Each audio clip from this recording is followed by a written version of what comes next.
నమస్కారం, నేను మీ doctor Jincy, consultant at Joy hospital, క్లౌడ్పేట్ ఫస్ట్ లైన్, ఒంగోలు. ఈ రోజు ఒక ఐవీఎఫ్ ట్రీట్మెంట్ లో ఏమేమి జాగ్రత్తగా తీసుకోవాలి.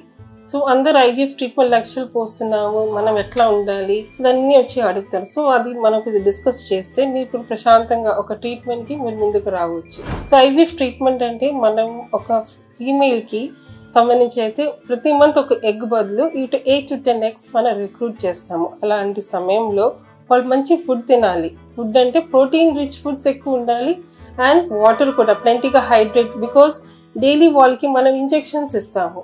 సో ఇంజెక్షన్స్ బాగా పని చేసుకోవాలంటే బాడీ హైడ్రేషన్ బాగుండాలి. ఇంకొకటి exercise, pelvic exercise like dumbbell exercise ఉంది, స్క్వాటింగ్ ఉంది. And especially squatting, it improves the pelvic blood flow. So అలాంటివి మీరు తీసుకుంటే it will help you in the long way.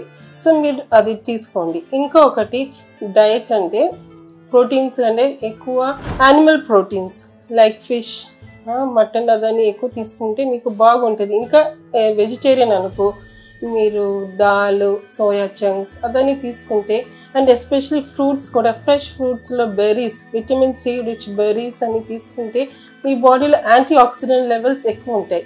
So that improves the gamete quality.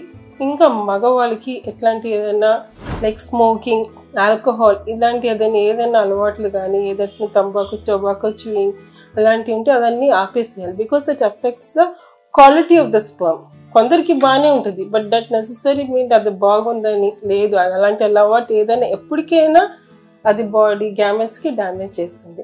ఇంకొకటి ఆ టైంలో మనం hectic వర్క్లో ఇన్వాల్వ్ అవ్వకూడదు. That doesn't mean you can do your regular work, but you should not over strain or over stress yourself.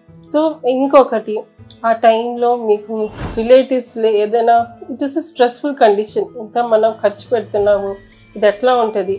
So take your help, close friends, మీ రిలేటివ్స్ని కూడా help తీసుకోవచ్చు. అండ్ ఎస్పెషలీ మన regular injections చేసే టైంలో ఎట్లాంటి help మనకి అవసరం లేదు. కానీ ఎంబ్రియో ట్రాన్స్ఫర్ అయిపోయినాక రెస్ట్ ఉండాలి.